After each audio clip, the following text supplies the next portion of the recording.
Nós vamos dar início com uma mensagem do livro de André Luiz, Sinal Verde. A mensagem é de número 34, intitulada Sugestões no Caminho. Boa noite, Márcia. Boa noite, Célia. Boa noite ao pessoal que vai chegando aí devagarinho, né? Vamos lá. A mensagem diz assim: lamentar-se por quê? Aprender sempre, sim. Cada criatura colherá da vida não só pelo que faz, mas também conforme esteja fazendo aquilo que faz. Não se engane com falsas apreciações acerca da justiça, porque o tempo é o juiz de todos. Recorde, tudo recebemos de Deus, que nos transforma ou retira isso ou aquilo segundo as nossas necessidades. A humildade é um anjo mudo. Tanto menos você necessite, mais terá.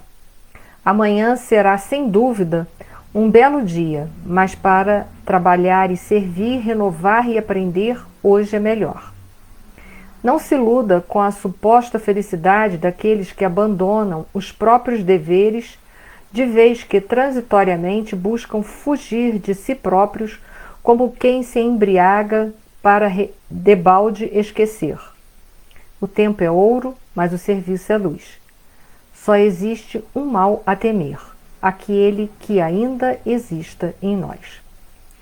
Não parar na edificação do bem, nem para colher os louros do espetáculo, nem para contar as pedras do caminho. A tarefa parece fracassar? Siga adiante, trabalhando, que muita vez é necessário sofrer, a fim de que Deus nos atenda à renovação. Bom, boa noite a todos que estão chegando, a Edilene, a Soninha. E agora eu convido vocês para a gente se unir através dos nossos pensamentos e das nossas emoções, rogando a Deus, nosso Pai, um Pai de infinito amor e bondade, a Jesus, o Mestre querido, o nosso amigo incondicional, nosso modelo e guia, aos nossos mentores que nos protegem, que nos guiam, que estão sempre vibrando para que possamos vencer a nós mesmos, vencer o mal que existe ainda dentro dos nossos corações, a nossa gratidão por tamanho amor, por tamanha abnegação, por tamanha renúncia. Gratidão também, Senhor, por aqui estarmos essa noite, reunidos em Teu nome, tentando, através das nossas palavras, das nossas vibrações, dos nossos pensamentos, passarmos uns para os outros força, fé e coragem, um pouco de alento, um pouco de esperanças, momentos estes que nós aproveitamos para reabastecer as nossas energias e fortalecer a nossa fé no Teu amor, na Tua justiça. Que essa singela prece, Senhor, mas que vem do fundo do nosso coração e que também é sincera, possa, unida a tantas outras, ajudar a envolver o nosso planeta num clima de paz, de amor e de união fraternal. Que essa paz que por horas já sentimos possa permanecer em nossos corações, hoje, agora e sempre. Gratidão eterna, Senhor. Boa noite a todos que estão chegando. A Alessandra, a Glória, a Leida, obrigada.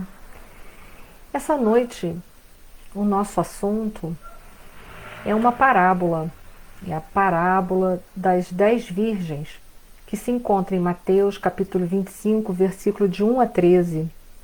Essa parábola, ela também faz parte das nossas conversas dessa semana, que é sobre o sermão profético.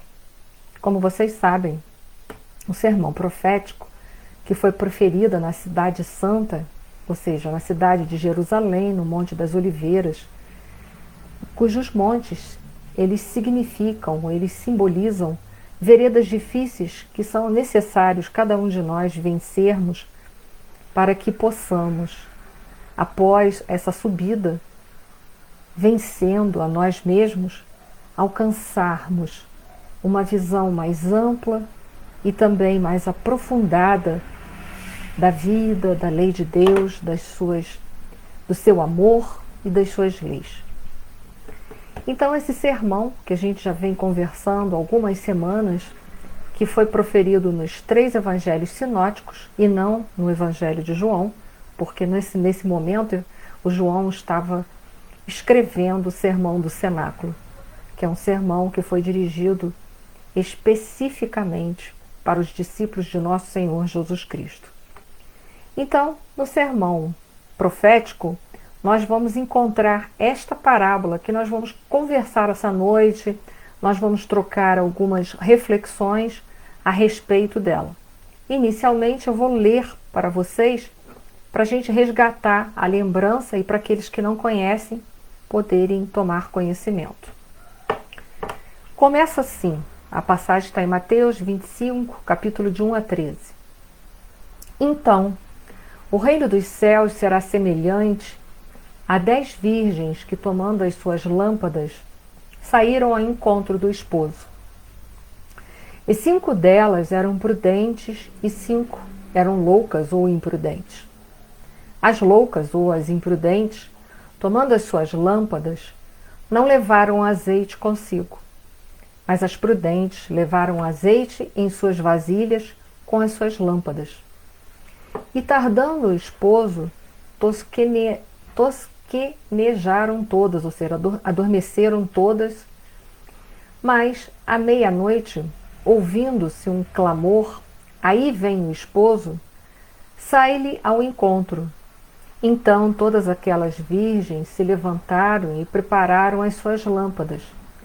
E as loucas ou imprudentes disseram às prudentes: Dai-nos do vosso azeite, porque as nossas lâmpadas se apagam.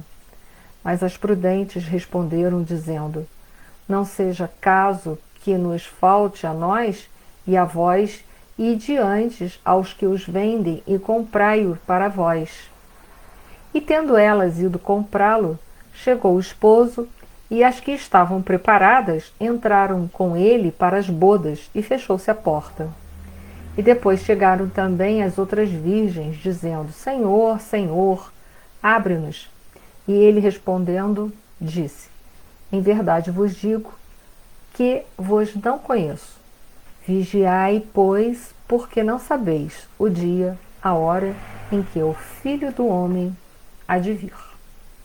Então, essa parábola das 10 virgens, ela vai estar falando de 10 virgens com características diferenciadas, que estão aguardando um esposo. São 5 prudentes e 5 imprudentes. E elas levavam consigo suas lâmpadas. Só que as prudentes levaram azeite a mais para caso houvesse uma necessidade. E as outras 5 não levaram e pediram para as 5 que trouxeram azeite a mais para colocarem lá nas lâmpadas, pediram emprestado, mas elas disseram: olha, se a gente emprestar para você, a gente vai ficar sem. É melhor você ir comprar mais. E elas foram. Só que quando elas voltaram, as portas já estavam fechadas e elas não conseguiram entrar para aquele casamento. E aí então há um alerta final de nosso Senhor Jesus Cristo que diz para que nós possamos vigiar, pois que não sabemos o dia e a hora em que o Filho do Homem há de vir. O Regino Mateus está me perguntando o que é o azeite. Eu vou conversar daqui a pouco com você o que é o azeite, mas o azeite era o combustível que botava na lâmpada. Simbolicamente, daqui a pouco a gente vai descobrir o que é o azeite que elas tinham que colocar dentro da lâmpada. Porque essa passagem, gente, é uma passagem também repleta de simbolismos. Tanto é, né, que para a gente começar, a gente vai estabelecer toda uma linguagem para a gente poder entender o que Jesus estava querendo dizer nessa parábola das 10 virgens. Então, eu peço a vocês um pouquinho de paciência que a gente vai montar o raciocínio para entender quem é o esposo, que casamento é esse, quem são as 10 virgens, as virgens que são prudentes, as imprudentes, o que significa isso, o que representa a lâmpada, o que representa as portas que se fecharam, o que representa a noite. Nós vamos conversar tudo sobre isso. Eu só peço para vocês terem um pouquinho de paciência que a gente vai montar, tá bom? Uma outra curiosidade que eu só quero chamar a atenção de vocês, eu deixei algumas semanas atrás aí no grupo, mas posso postar novamente, sobre todo o roteiro do sermão profético, tudo que é falado dentro do sermão profético, né, os assuntos que são trabalhados. E nós vamos ver que existem dentro do sermão profético pelo menos 4 parábolas. A primeira, que a gente não fez aqui, mas que depois eu posso até postar para vocês, que eu tenho essa parábola no meu canal, já falei sobre ela, é a parábola da figueira, que significava o sinal que os tempos são chegados. Na parábola da figueira, ela tem todo um simbolismo que vai falar sobre a chegada desse tempo, desse mundo de regeneração. Porque nós sabemos que o sermão profético ele vai girar em torno da chegada, da instalação definitiva do planeta de regeneração. Então a parábola da figueira vai falar dos sinais que vão anteceder, né, prenunciando que está próximo, né, a chegada do mundo de regeneração. A parábola do mordomo, do servo vigilante, foi aquela que nós conversamos na semana que passou, que a gente viu a nossa responsabilidade em relação à comunidade, porque nós teremos sempre que prestar contas daquilo que nos foi dado. Então é uma parábola que vai estar falando que a gente tem que prestar conta da nossa vida, da administração da nossa vida, das coisas que estão inseridas na nossa vida, principalmente o que diz respeito, não só a nós, que nós vamos prestar conta daquilo que nós estamos fazendo em relação a nós mesmos, mas primordialmente a comunidade, aqueles que estão ao nosso redor. A parábola das 10 virgens, que é o que nós vamos começar a conversar essa noite, vai falar da nossa responsabilidade individual para conosco mesmo, sobre o nosso processo evolutivo. E a parábola dos talentos, que também está inserida dentro desse sermão profético, que é tão interessante, ela vai falar da responsabilidade das possibilidades que nos forem entregues em nossas mãos. Quem sabe para a próxima semana eu preparo ela, dando um enfoque mais abrangente para a gente poder conversar. Muito bem, essa parábola dessa noite, das 10 virgens, começa falando que o reino dos céus é semelhante a 10 virgens. O reino dos céus naquela época não era uma coisa para aquela comunidade, para aquele povo. Eles não tinham muita certeza sobre o que era o reino dos céus. Não sabia se estava se referindo a uma localidade geográfica ou se estava falando de uma localidade que nós iríamos para o pós-morte. Para eles isso não era claro. Como é claro para a gente hoje que o reino dos céus ele simboliza a autoconsciência ou o despertamento da nossa consciência. Ou seja, o reino dos céus ele é um estado da alma, é um despertamento da nossa consciência, nos mostrando que verdadeiramente os valores espirituais, que nós somos espíritos imortais e nos despertando não só para essa realidade, mas também para o entendimento das leis de Deus que estão inscritas na nossa consciência. Então, isso é o que significa o reino de Deus, ou o reino dos céus, como a gente vai encontrar. Só que naquele instante, naquela comunidade, isso não era muito claro. Por isso que Jesus virava e mexia, ele batia sobre essa questão, sobre o reino dos céus. Nós até tivemos oportunidade já de conversar em outras épocas, no início da pandemia, sobre as parábolas da autoconsciência, que são uma série de parábolas que Jesus tenta mostrar para os seus discípulos e para o povo daquela comunidade judaica, o que representava o reino de Deus, ou o reino dos céus. Então hoje o que para a gente é claro como a luz do dia, que o reino de Deus ou o reino dos céus não é uma localidade, mas é um despertamento da nossa consciência para as leis de Deus, para a realidade que nós somos espíritos imortais e que precisamos cuidar e tentar valorizar esse processo dentro de nós.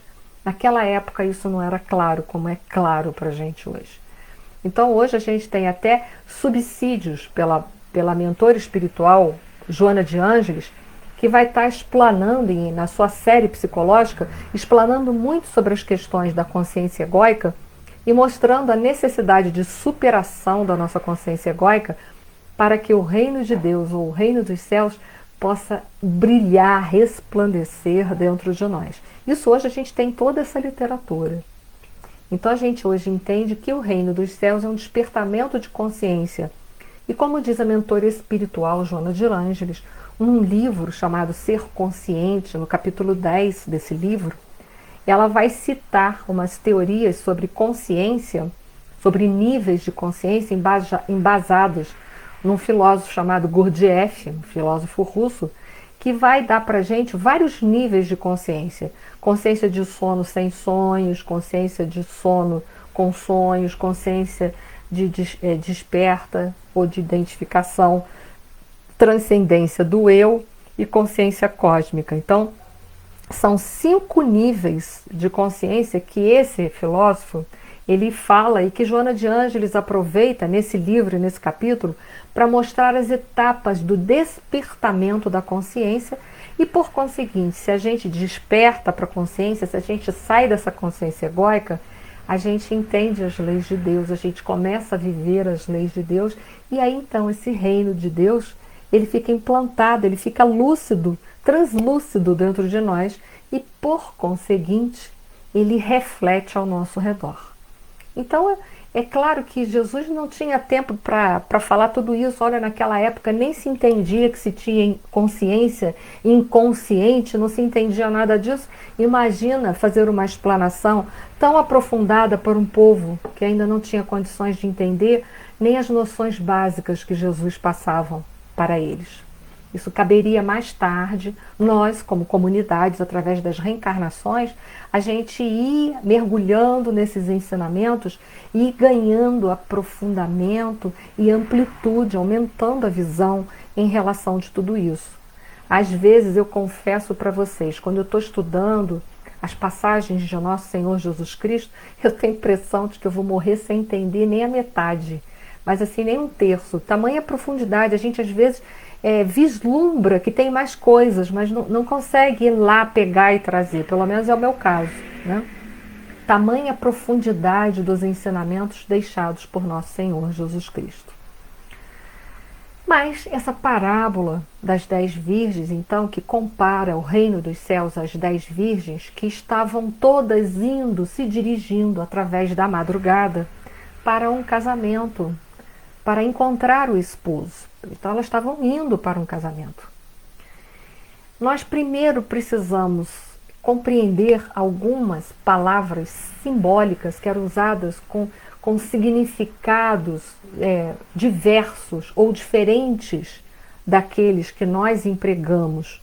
Como, por exemplo, a palavra casamento, que para a gente apenas representa a união de 2 seres. Mas para aquela comunidade, para aquele povo, representava muito mais do que isso. Casamento, para aquela cultura, representava a relação do homem, ou seja, daquele povo, do homem com Deus. A comunhão, a ligação daquele homem com Deus. Então a palavra casamento, muitas vezes nas escrituras, elas guardavam esta interpretação. Por isso que para a gente poder ler tanto o Velho Testamento quanto o Novo Testamento, a gente precisa, vez por outra, entender bastante ou procurar entender ao máximo a cultura para se entender o que estava querendo se dizer. Então o casamento representa essa comunhão do homem com Deus, essa ligação definitiva do homem para com Deus, não do pai para conosco, porque o pai, até mesmo pelos seus atributos, ele sempre esteve conectado conosco. Deus é onipresente, ele está em todos os lugares, ele está dentro de mim, ele está fora de mim, ele está em todos os lugares. Então, essa comunhão somos nós que temos que buscar fazer, nós é que temos que nos tornar lúcido dessa comunhão, porque Deus sempre esteve conosco e sempre estará conosco, ele está dentro e fora de nós. Então Deus está em todos os lugares conosco. Se eu me deslocar para um outro planeta, em todo momento Deus vai estar comigo, sempre estará conosco. Então essa comunhão, ele diz respeito dessa lucidez de nós estabelecermos conscientemente essa comunhão com o Pai. Mas nos dizeres das obras da Joana de Ângeles, que não nos cabe aqui um aprofundamento, ela diz que nós precisamos superar a nossa consciência egóica, esta consciência geradora das 2 grandes chagas da humanidade, que é o orgulho e que é o egoísmo. Então, para isso nós precisamos. E talvez alguns de vocês aí estejam pensando, mas como é que eu faço para superar a consciência egóica? e superar em mim o egoísmo e o orgulho? É o que nós falamos sempre. Autoconhecimento. E posteriormente a reforma íntima, que é muito difícil. Já se conhecer requer coragem. E fazer a reforma íntima requer uma coragem maior e uma perseverança infinita. Porque nós somos difíceis de lidarmos, né? Falo por mim, não posso falar por todos, mas falo por mim. Então o casamento, ele simbolizava essa comunhão do homem para com o pai. E outra coisa que era interessante dentro da cultura, que o procedimento no casamento dessa cultura, ele era comum que o noivo saísse em determinada hora da noite e fosse buscar a noiva em sua casa e levasse para a sua própria casa. Fazia parte do ritual do casamento. Então era comum, enquanto o noivo ia pela rua para ir encontrar a sua amada e levar para sua casa, as pessoas que estavam já convidadas para aquele casamento, para aquela cerimônia, iam encontrando o noivo naquele cortejo, naquela cerimônia, até se dirigirem para definitivamente a festa de casamento. Então é por isso que essas virgens estão lá na rua, elas estão todas indo para a festa de casamento. Então a gente já viu que o casamento simboliza essa união. Então vamos montando o raciocínio. Peço a vocês para a gente seguir junto, tá bom? Qualquer dúvida vocês me colocam as perguntas aí no chat e eu respondo para vocês, tá? Jesus selecionou 10 virgens. Poderia ter selecionado 2, 3, 4, 5, mas ele selecionou 10. E ele também não selecionou 10 por um acaso. É a importância de conhecer a cultura do povo. Como o número 7 representa para esse povo um número da perfeição, o número 10 representa para eles aquilo que está completo. Então representa a completude, completo, né? Aquilo que já está completo, totalmente formado. Então a gente acredita que, por isso que o número 10 significa que, por exemplo, se tivesse 10 pessoas, poderia se montar um pequeno templo, uma pequena sinagoga para se falar sobre Jesus na época. Falar sobre Deus na época. Era assim aquela cultura. Então 10 significa aquilo que estava completo. Então ele estava falando, provavelmente, transportando-se para o século XXI, ele estava hoje querendo dizer de uma porcentagem das pessoas, que nem todos aqueles que se dizem cristãos estão totalmente preparados para verdadeiramente seguirem os seus ensinamentos, o cristianismo. Então é isso que nós vamos ver. Na verdade, aqui para a gente, contextualizando para o século XXI, diz respeito a uma porcentagem da humanidade, uma porcentagem que se diz cristão, que se diz seguir nosso Senhor Jesus Cristo, mas que nem todos terão a prudência das 5 virgens. É isso que a gente vai ver aqui, ok? Vamos montando aqui. Nós vamos ver que a palavra virgem, para eles, tem uma outra conotação também. Significa solteiras. Então, essas 10 virgens não estavam casadas. Olha que interessante. Vocês lembram ainda o que significa o casamento, né? Casamento era a comunhão definitiva com o pai. Mas essas 10 virgens ainda não tinham feito a sua comunhão definitiva. 5 dessas virgens eram prudentes, ou seja, a pessoa com prudência, elas procuram se proteger do perigo, são cautelosas, são sensatas, ajuizadas. Elas procuram estar sempre se preparando antecipadamente para as coisas a quais elas se dedicam. Então a prudência, ela diz respeito a um preparo e um nível de reflexão. Porque para a gente se preparar antecipadamente, a gente tem que refletir, tem que planejar, tem que pensar sobre as coisas que poderão acontecer no meio do caminho. Então 5 delas eram prudentes e 5 eram imprudentes ou denominadas como loucas. Então eram aquelas que se prepararam assim, não tanto, não se precaveram da maior parte das coisas, né? Não foram prudentes, não se prepararam o suficiente. Isso já deixa para nós, como essa parábola é uma parábola profética, está inserido num contexto de mundo de regeneração, na implantação da regeneração aqui na Terra, ela já nos deixa um ensinamento muito interessante de que não é importante só para nós repararmos os nossos vícios, as nossas imperfeições, corrigir os nossos defeitos, né? Reparar os nossos débitos, nos quitarmos com os nossos débitos. Mas o mais importante do que quitarmos os nossos débitos é, acima de tudo, corrigir as nossas imperfeições. Para quê? Para a gente não cometer mais erros. Então é uma parábola que, como ela é profética, ela está dizendo assim para a gente, olha, não vale só você procurar se quitar com as dívidas que você tem a caminho, que você está aí na sua reencarnação, não vale só você se deter em se quitar, em reparar os débitos que você veio aqui fazer isso, né? Que você veio com essa finalidade. Mas vale muito mais você também se corrigir das suas imperfeições. Para quê? Para você não adquirir mais débitos. E é isso que a gente precisa pensar. Por quê? Porque o planeta vai deixar de ser provas e expiações. Um planeta que vai deixar de ser provas e expiações não vai comportar mais expiações, só provas. Então, se eu não corrigir ou não tentar corrigir as minhas imperfeições, eu não vou poder ficar aqui. Por quê? Porque aqui não vai mais comportar expiações, só provações. Então, nisso consiste a prudência, em não só se preparar e quitar os débitos pelos quais nós viemos aqui e estamos reencarnados, mas nos determos do que nós precisamos corrigir as nossas imperfeições para não adquirir mais imperfeições, com as nossas imperfeições, mais débitos do que nós já temos verdadeiramente. Nós vamos ver então que essas 10 virgens que ainda não eram casadas, mas virgem significa solteiras, a gente já viu o que é ser prudente. Elas tomaram as suas lâmpadas, cada uma delas, e foram encontrar-se com o noivo que vinha à noite. Era comum as pessoas saírem daquela localidade, elas tinham que levar lâmpadas à noite, que não é como a gente hoje que tem poste, a gente sai de carro, a gente tem no celular uma lanterna. Então lá não tinha luz elétrica. Então, se a gente saísse de casa à noite para ir a qualquer lugar, elas tinham que levar as suas lâmpadas. Então era comum, né? Era claro que se elas estavam saindo para esse casamento, para encontrar o noivo, para ir para o casamento, no meio do caminho, né, que ele ia encontrar a sua noiva. Então era comum as pessoas convidadas, elas iam encontrar o noivo, elas tinham que levar o quê? A lâmpada, para elas poderem o quê? Iluminar o caminho por onde elas estão passando, porque era noite.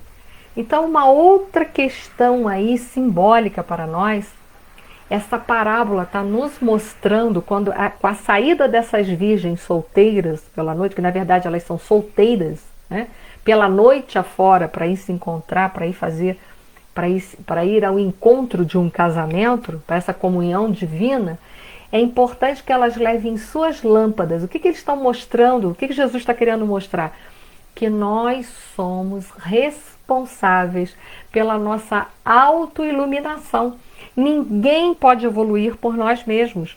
Então nós precisamos levar as nossas lâmpadas para nós podermos nos iluminarmos no caminho da vida. Estamos aqui reencarnados, ninguém vai evoluir por mim ou por vocês. Só vocês podem evoluir por vocês e só eu posso evoluir para mim. Eu não posso evoluir para ninguém. Então, um dos ensinamentos desta parábola, ele já deixa logo aí as 10 virgens, né, que simboliza os que ainda estavam solteiros, que ainda não tinham feito sua comunhão totalmente com Deus. Elas estavam saindo na rua, ou seja, elas estavam reencarnando, estavam indo na direção de uma nova era. Elas tinham que levar consigo a sua lâmpada. O que elas tinham que fazer, portanto? A outra alerta aí é que você precisa se autoiluminar. Então, mais um alerta. Eu preciso me quitar dos meus débitos, eu preciso me corrigir dos meus defeitos, e isso significa autoiluminação, ele reforça esse processo. Então eu preciso me autoiluminar, ninguém vai fazer isso por mim. Bom, como é que a gente se autoilumina? A gente já falou sobre isso, pelo autoconhecimento e a reforma íntima, mas passando pelas provas e expiações, passando bem, aproveitando bem as provas e expiações. E é por essas provas e expiações que a nossa caminhada evolutiva, que é toda permeada a nossa caminhada evolutiva, que nós vamos conseguindo evoluir pelas provas e expiações. É por elas, passando bem por elas. E não reclamando que nós temos um problema para passar hoje. Problema que qual de nós aqui hoje não tem um problema para viver? Aliás, talvez a gente tenha mais do que um na atualidade. E elas levavam então a sua lâmpada, que que significa simbolicamente a fé, que para nós hoje do século XXI e para nós espíritas, vai simbolizar uma fé racional, porque a fé dogmática a gente sabe que ela nada questiona, mas ela também nada acrescenta. Então a nossa lâmpada, a lâmpada simbolicamente simboliza a fé, que para nós a fé é mãe da esperança e da caridade. Aí a gente já está fazendo um link com a nossa doutrina. A lâmpada significa a fé, a nossa fé que é racional, que é refletida, é pensada. Não é uma fé cega que vai aceitando qualquer coisa sem reflexão, mas vai buscando o entendimento das leis de Deus a cada momento, a cada passo. Ela é mãe da esperança e da caridade. Então a fé, ela reforça em nós a esperança, mas ela também nos traz um ensejo de praticar, de buscar a caridade. E para nós sabemos que a caridade é também, para nós, um instrumento de salvação. Estou agora unindo todo aí. Vocês vão aguentando aí, que agora a gente vai unir os conhecimentos. Essa lâmpada, ela tinha um azeite ou um óleo que era colocado dentro, que até as 5 imprudentes não tinham mais óleo ou azeite suficiente. O que é o óleo? O óleo representa os nossos conhecimentos espirituais. Aquilo que nós adquirimos com o nosso esforço próprio. Porque os conhecimentos que nós estamos adquirindo é com o nosso esforço. Ninguém pode me dar conhecimentos. A gente pode ajudar, mas os conhecimentos espirituais, eles precisam ser buscados por cada um de nós. Vocês estão aqui essa noite, tendo a paciência de me ouvir, para falar sobre a parábola das 10 virgens. Vocês estão buscando subsídios e entendimentos através do Evangelho de Nosso Senhor Jesus Cristo. Para quê? Para promover a autoiluminação de vocês e vocês poderem, como eu também desejo, ingressar no mundo de regeneração. Então o óleo, ele representava os conhecimentos espirituais que cada um de nós tem que buscar através do seu próprio esforço. Mas a gente sabe que o noivo estava tardando chegar. Então elas acabaram ficando cansadas, cochilaram e dormiram. E de repente, então, elas foram despertas pelo grito do noivo: vem o noivo! Mas naquele momento é que nós vamos ver a diferença entre as virgens prudentes e as imprudentes. O noivo está chegando. E aí então elas vão utilizar-se das lâmpadas o quê? Para seguir o noivo, para poder ver e seguir o noivo em direção do casamento. Mas o que acontece? Acontece que as imprudentes não tinham mais o azeite, que simboliza o conhecimento que é intransferível. Não basta ter a lâmpada, nós temos que ter o óleo ou o azeite. E aí elas não tinham como seguir naquele exato momento o noivo. Elas tinham as lâmpadas, mas elas não tinham o conhecimento necessário, que a gente já viu, que esse conhecimento necessário, essa fé necessária, o conhecimento e a fé, né? O óleo representa o quê? O conhecimento, né? A lâmpada a lâmpada e o óleo, né? A lâmpada significa a fé raciocinada. O óleo representa os nossos conhecimentos espirituais. Um abastece o outro, essa é a verdade. O que acontecia com as imprudentes? Elas tinham a lâmpada, mas elas não tinham óleo suficiente. E aí elas não puderam seguir o noivo. Nesse exato momento, a gente vai ver que também precisa de algo mais, que a fé sem obra é morta. Elas precisam de mais combustível, é bem verdade, para botar nas suas lâmpadas que representam a sua fé. Mas o combustível, ele precisa constantemente ser o quê? Trocado, reabastecido, porque ele vai acabando. Então mostra que nós precisamos de fé, mas a fé com obras, com trabalho, que é o que representa a busca do conhecimento espiritual e a prática do conhecimento espiritual. Porque caridade, né? A fé sem a caridade, ela é morta. A fé sem obras, ela é morta. Não basta eu acreditar, eu tenho que trabalhar, eu tenho que operar. Então, naquele instante, a gente vai unir as questões da lâmpada com óleo. Elas tinham a lâmpada, mas não tinham combustível suficiente. Por quê? Porque a fé sem obras é morta. A lâmpada precisa de combustível, de conhecimento, para poder ser reabastecida, para poder ser mantida acesa, né? Uma coisa está ligada com a outra.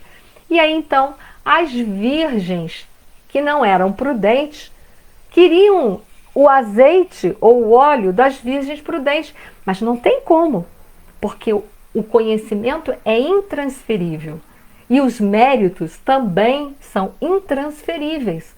O trabalho, a qualidade que eu executo, eles não vão granjear méritos para nenhum de vocês.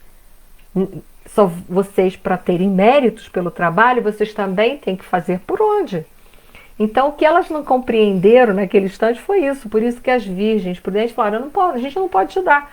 Porque se a gente te der isso, a gente vai ficar sem. Era simbólico, né? Mostrando que não tinha sentido, não tinha razão. Vamos voltar um pouquinho atrás. Agora a gente já sabe quem são, o que representam as virgens, o que representa a lâmpada com óleo, que uma coisa está ligada à outra. A gente vai ver que o noivo tarda e elas acabam dormindo, por isso que o azeite acaba sendo consumido. O noivo tarda porque ali é uma outra expressão simbólica. Ele quer mostrar que o reino de Deus, a implantação do reino de Deus aqui na Terra, ela não é imediata, nem ela é fácil, ela precisa ser instalada paulatinamente, mostrando pra gente que o mundo de regeneração não é assim, eu durmo agora, hoje aqui no mundo de provas e expiações, amanhã de manhã quando eu abrir minha janela, opa, agora já é mundo de regeneração. Não, não é assim. As coisas vão sendo montadas, requer tempo para ir podendo granjear o maior número de pessoas, porque é do interesse de Jesus manter o seu rebanho todo junto. Então ele requer tempo para ser plantado, para ser estabelecido. Por isso que o noivo tarda, mas enquanto o reino não está sendo, ainda não foi definitivamente implantado, a gente tem que ficar ligado em manter a nossa fé, em manter atualizados os nossos conhecimentos e manter atualizada a nossa caridade, fazendo as obras, porque fé sem obra é morta. Uma coisa tem que estar ligada à outra. Não adianta eu ter conhecimento se eu não pratico. É teoria e prática enquanto isso. E aí diz que meia-noite, né? A coisa aconteceu toda por volta da meia-noite. O que representa a meia-noite? A meia-noite é o ponto de maior trevas, né? É o fim da noite, a noite, a madrugada, né? Ali é o fim da noite e o início de um novo dia, mostrando que está começando uma nova era. Ali é a apresentação de nosso Senhor Jesus Cristo, que as trevas, a ignorância ficaria para trás, nós iríamos começar uma nova era. Mas só ingressaria nessa nova era aqueles que tivessem se preparado para tal, que são o caso das virgens prudentes. É preciso que cada um de nós venha a se preparar para o ingresso. Eu não posso me preparar para vocês e vocês não podem se preparar para mim. Então Jesus estava falando para eles o seguinte, vocês precisam se preparar, porque o casamento está chegando, a comunhão definitiva com o Pai está chegando. A era em que ainda nós estamos mergulhados, ainda sobressai o orgulho e o egoísmo, está terminando. Nós vamos alcançar uma era em que o bem vai começar a predominar. Então é preciso que eu esteja preparada, através das provas, das expiações que estão no contexto da minha vida, para quê? Para eu aproveitar o ensejo e me despojar do meu orgulho, do meu egoísmo, para que então, com os conhecimentos que eu já tenho, eu vou então usar esses conhecimentos, colocar em prática, ajudar com que eu passe melhor, para que através do conhecimento me facilite passar melhor pelas provas e expiações, eu então conseguir sucesso, passando pelas provas e expiações com sucesso, eu vou adquirindo o quê? Mais maturidade espiritual e mais maturidade emocional. Questões importantíssimas para nós podermos ingressar no mundo de regeneração. Bom, talvez vocês estejam perguntando quem é este noivo dessa festa e quem é essa noiva? Porque não foi falado, porque é simbólico. E ali o povo entende porque é um simbolismo. Quem é o noivo e a noiva? E aí eu fui me socorrer de uma obra de Emmanuel, intitulado O Consolador, para quem quiser anotar aí, questão 309, que ali vai se perguntar do Emmanuel sobre essa questão do noivo e da noiva, na qual Emmanuel vai nos explicar de que o noivo, simbolicamente, significa nosso Senhor Jesus Cristo, que era o Messias esperado pelo povo de Israel, e que seria ele, através dos conhecimentos, daquilo tudo que ele passou para nós e da sua vivência, de tudo que ele passou para nós também, ele seria aquele que nos ajudaria nessa comunhão definitiva com o Pai. Então Jesus Cristo, ele, o nosso querido, ele é o noivo dessa passagem. Aí vocês estão perguntando, quem são as noivas? As noivas são as virgens, que são as solteiras. As virgens que representam a humanidade como um todo. Porém, são todas? Não. São as prudentes que vão poder verdadeiramente realizar essa comunhão. Porque as imprudentes foram aquelas que não se prepararam adequadamente. Foram convidadas para o casamento. Porque todos nós estamos sendo convidados por nosso Senhor Jesus Cristo há mais de 2000 anos, porque muito antes de nosso Senhor Jesus Cristo vir pessoalmente encarnar no planeta Terra, ele já vinha preparando todos os nossos corações, enviando seus missionários para nos preparar, para nós termos todos os subsídios, não só conhecimentos, mas para termos também tempo para pôr em prática esses conhecimentos dele, para que nós pudéssemos então, preparados, sermos as virgens prudentes que ingressariam nessa festa de casamento. Então as virgens representam a humanidade, o noivo é nosso Senhor Jesus Cristo, seus conhecimentos que nos ajudarão a fazer essa comunhão definitiva com o Pai. E as bodas, né, representam justamente essa união. As bodas em si, o casamento é a união definitiva. Jesus é o intermediário, é aquele que vai nos ajudar a realizar a nossa comunhão definitiva com o Pai, vivenciando os seus ensinamentos. E aí a gente pergunta, qual é a síntese dos ensinamentos de nosso Senhor Jesus Cristo? É o amor. Jesus aqui veio nos ensinar a amar. Amar a nós mesmos, ao próximo como a nós mesmos e a Deus sobre todas as coisas. Então é pela vivência, pela prática do amor que nós temos tantas dificuldades, porque nós ainda nos esbarramos tantos com os nossos defeitos e ainda ficamos tão inflamados com esses atritos, mas é tentando pacificar o nosso coração, é tentando viver, é tentando desculpar, é tentando ter misericórdia, é procurando amar, é procurando entender, é refazendo o caminho toda vez que cai, levantando e seguindo em frente, que nós vamos conseguir, com os ensinamentos de nosso Senhor Jesus Cristo, realizar esta comunhão definitiva com o Pai. Mas nós vamos ver nessa parábola tão interessante e tão rica de simbolismos e de reflexões, que então as virgens que não eram prudentes foram adquirir mais azeite. Que a gente sabe que esse óleo ele simboliza não só os conhecimentos, mas a prática também.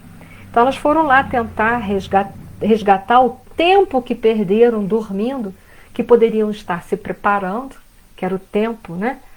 Que elas tinham, como as prudentes tiveram, elas também tiveram esse tempo para preparar. Elas foram tentar recuperar o tempo perdido, mas quando elas voltam para a festa de casamento, o que acontece nessa parábola que é dito aí para nós? Que as portas se fecharam. E aí algumas pessoas dizem assim, coitadas. Não, a gente tem que entender que a justiça divina não promove vítimas. Não fechou, não foi nada pessoal. Esse fechamento aí significa a impossibilidade criada pelas nossas próprias imprudências. Há quantos séculos nós estamos sendo chamados por Deus para trabalharmos as nossas imperfeições, quitarmos os nossos débitos, não adquirir mais trabalhando as nossas imperfeições? Há quantos séculos que estão sendo enviados missionários, o próprio Jesus veio pessoalmente. E há quantos séculos a gente fala assim, amanhã eu faço, amanhã eu faço, amanhã eu faço. Só que isso tem prazo de validade, amanhã eu faço, um dia termina o prazo de validade. Amanhã o tempo acaba. Então o que Jesus está mostrando é o seguinte, que isso isso tem um tempo. O noivo tardou, ou seja, ele deu mais tempo para a humanidade criar juízo e colocar todos esses ensinamentos em prática. Deu um maior tempo para que nós pudéssemos nos preparar. Ele deu tempo suficiente para todos nós. Mas um dia a porta fecha. E aí quem não se preparou, não é porque Deus é injusto, é porque a pessoa negligenciou o tempo que ela recebeu. Ela não soube usar o tempo que ela recebeu. Então a culpa não é de Deus, a culpa é nossa, da nossa negligência. Por isso que ele diz que as virgens imprudentes ou loucas eram aquelas que negligenciaram o tempo. Então a porta para elas se fechou. E aí a passagem mais no final diz assim: em verdade vos digo que não vos conheço. E aí a gente pensa assim, gente, mas Jesus foi cruel. Mas isso também é simbólico, isso não representa nenhuma crueldade de nosso Senhor Jesus Cristo. Essa passagem, esse versículo, essa frase, ele significa uma questão de sintonia. Em verdade vos digo que eu não vos conheço, é uma questão de sintonia. Nós não vamos poder ingressar nesse casamento, ou seja, nós não vamos poder ficar nesse mundo de regeneração, porque nós não estaremos mais com a sintonia compatível com esse mundo de regeneração. A nossa sintonia é outra. E aí, essa incompatibilidade é a seleção natural feita. E aí, é claro, Jesus, como o grande pastor das suas ovelhas, não vai abandonar nenhum de nós. Mas nós seremos transportados, exilados para um outro planeta, como foram os capelinos, e lá nós prosseguiremos a nossa evolução. Não como um castigo, não. Lá terá todas as condições necessárias, preparadas para nós podermos realizar a nossa evolução. Certa vez me perguntaram se a gente que está aqui num planeta que é borderline porque já está provas e expiações para regeneração, se a gente não puder ficar e a gente for exilado para um outro planeta que está iniciando provas e expiações, se isso não é andar para trás. Eu falei assim, gente, não. Isso é uma série.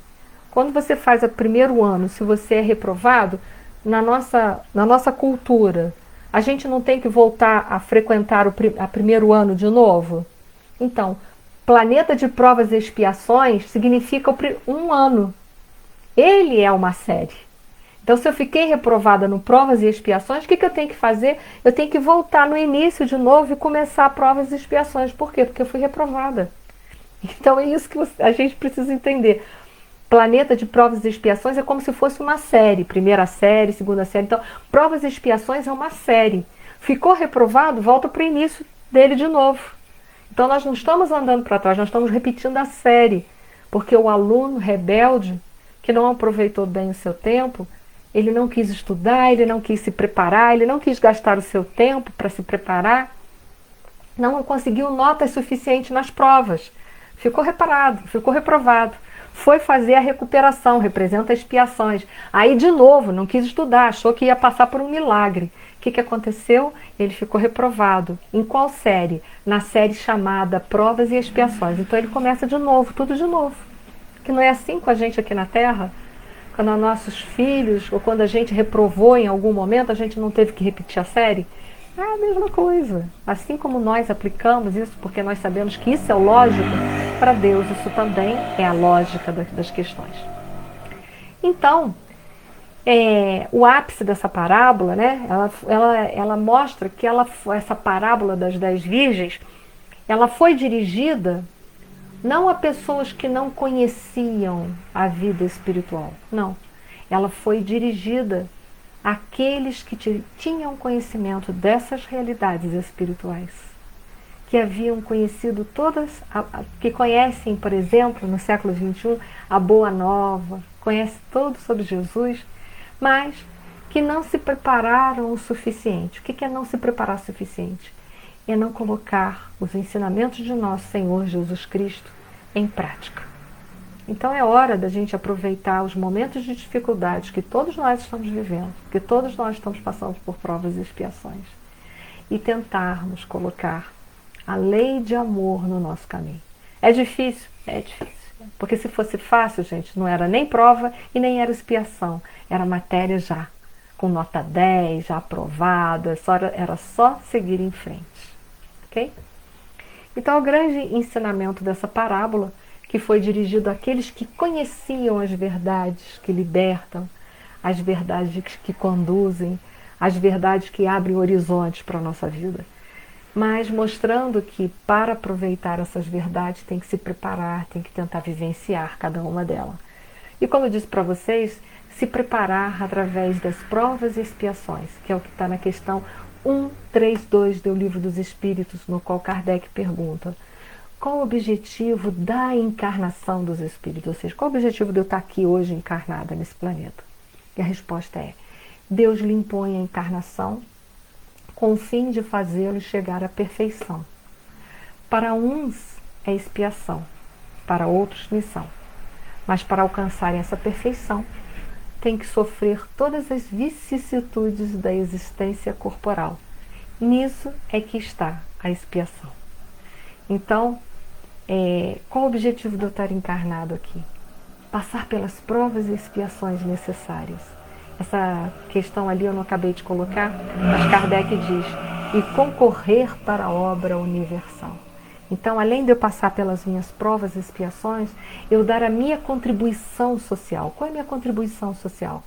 Fora da caridade não há salvação. Fazer algo em prol à humanidade, não só em prol a mim mesma, mas em prol ao outro também. Então, o objetivo de nós estarmos aqui encarnados é nos superarmos e aprendermos a dedicar um pouco mais do nosso tempo em relação ao outro, ou seja, é se despojar do egoísmo, é praticar a caridade. Porque o vício, que é a antítese da caridade, é o egoísmo. Então nós precisamos nos despojar do nosso egoísmo, que só pensa em nos beneficiar. O egoísmo só faz a gente querer receber e nada dar. Então é através desses instrumentos que nós vamos poder conseguir sermos as virgens prudentes. Entender que a fé sem obra é morta. Colocar os ensinamentos de nosso Senhor Jesus Cristo em prática todos os dias. E é na nossa casa que a gente começa, gente. Que é onde que a gente começa? É no lar. Que é lá também que simboliza o nosso planejamento de vida. Quando a gente está lá no mundo espiritual, que a gente vai reencarnar, que é a primeira coisa que a gente faz? A gente vai planejar em qual família nós vamos reencarnar. Então, qual é o lugar mais desafiador para nós vivermos as lições de nosso Senhor Jesus Cristo? É no lar. Porque ali é que um esbarra no outro. É ali que há todas as dificuldades, são vivenciadas ali. Então é ali que tudo começa. Sem família, sem sociedade, gente. Não existe. A família é a célula máter da sociedade. Sem família, se a gente não consegue viver em família, é falso a nossa vivência em sociedade. Se a gente não consegue praticar, ou tentar praticar o respeito e a caridade dentro de casa, do lado de fora é falsa essa caridade. Porque é no lar que é o desafio maior. É ali naquela convivência estreita, na qual muitas vezes a gente é espetado, alfinetado 24 horas. É ali que nós vamos ganhar maturidade, que nós vamos ter oportunidade de vivenciar os ensinamentos, de desenvolver através dos ensinamentos de nosso Senhor Jesus Cristo as virtudes necessárias para nós construirmos a nossa maturidade. Então, passando por provas e expiações.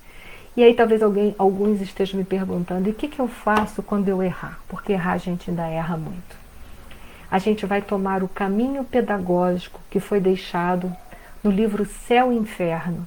Qual é o caminho pedagógico? São 3 passos que eu preciso tomar para fazer a corrigenda de um defeito. São 3 passos, são 3 condições necessárias para apagar os traços das faltas que eu estiver cometendo.